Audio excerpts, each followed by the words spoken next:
Hello everyone, welcome to Vasishta Classes YouTube channel. Myself Srishti and I'm a biology teacher. So government ಅವರು model question paper ಅನ್ನ ಕೊಟ್ಟಾರ. ಅದ್ರೊಳಗ 3 ಮಾರ್ಕಿನ question ನಾನು ಪಿಕ್ ಮಾಡೀನಿ and ಇದನ್ನ 2 minutes ಒಳಗ ಹೆಂಗ್ ಸಾಲ್ವ್ ಮಾಡ್ಬೇಕು ಅನ್ನೋದನ್ನ ನೋಡೋಣ. So your question ಏನ್ ಕೇಳಾರ, observe the table below showing different forms of pea plants ಅಂತ ಹೇಳಿ ಕೇಳಾರ. ಅದ್ರ ತಳಗ they have given the boxes.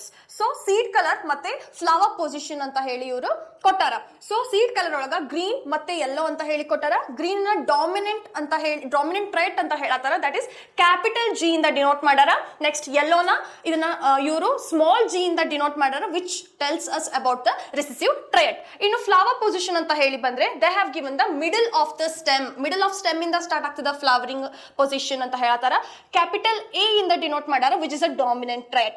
In the top of the stem, that is small letter A in the denote madara, which is recessive trait. So next question continue agutte.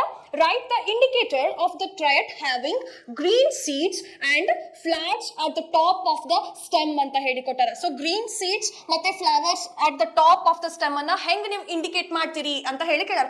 We know that ಯಾವುದೇ ಒಂದು trait express ಆಗಬೇಕು ಅಂತಂದ್ರೆ gene is responsible for that. So gene ಒಳಗೆ ಯಾವಾಗಲೂ one pair of allele present ಇರುತ್ತೆ. So allele is an alternative form of the gene. So allele ನ ಯಾವಾಗೂ a pair ಇರ್ತದ ಅಂತ ಹೇಳಿದ್ದೆ ನಾನು. So whether it may be in the capital form, both alleles may be in the capital form or in the small letter form. So ಎರಡು capital letter present ಇದ್ರೆ ಅದನ್ನ ನಾವು ಹೋಮೋಜೈಗಸ್ ಡಾಮಿನೆಂಟ್ ಅಂತ ಹೇಳ್ತೀವಿ.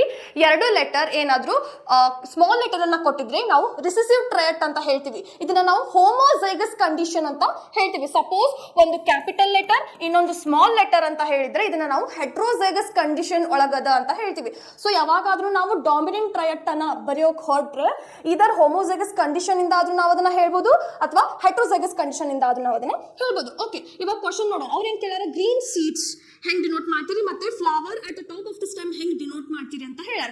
So as I have said, green seeds ನ ಅವ್ರು ಏನಂತ ಹೇಳಿಕೊಟ್ಟಾರೆ, ಕ್ಯಾಪಿಟಲ್ ಜಿ ಇಂದ ಡಿನೋಟ್ ಮಾಡ್ಯಾರ. So let's try to write it. Capital G ಅಂತ ಹೇಳಿ ಆದ್ರೂ ನಾವು ಬರಿಬಹುದು ಅಥವಾ ಕ್ಯಾಪಿಟಲ್ ಜಿ ಸ್ಮಾಲ್ ಜಿ ಅಂತ ಹೇಳಿ ಆದ್ರೂ ನಾವು ಡಿನೋಟ್ ಮಾಡಬಹುದು. Next the flowers at the top of the stem ಅಂತ ಹೇಳಿ ಕೊಟ್ಟಾರ. So top of the stem ಅಂತ ಹೇಳಿದ್ರೆ ಇವರು ಸ್ಮಾಲ್ ಲೆಟರ್ ಎ ಅನ್ನ ಹೇಳ್ಯಾರ. ಸೊ of course ಇಲ್ಲಿ ನಾವು ಸ್ಮಾಲ್ ಲೆಟರ್ ಎ ಅಂತ ಹೇಳಿನೇ ಬರಿಬೇಕು, because it is an recessive trait. So ನಾವು ಇದನ್ನ ಎರಡು ಟೈಪ್ ಒಳಗೆ ಬರಿಬಹುದು. ಒಂದು ಕ್ಯಾಪಿಟಲ್ ಜಿ ಸ್ಮಾಲ್ ಎ, ಇನ್ನೊಂದು ಟೈಪ್ ಯಾವ ರೀತಿ ಬರಿಬಹುದು, capital G small A. So ಈ ರೀತಿ ಮಾಡ್ತಾ ಹೋದ್ರೆ you can solve it easily.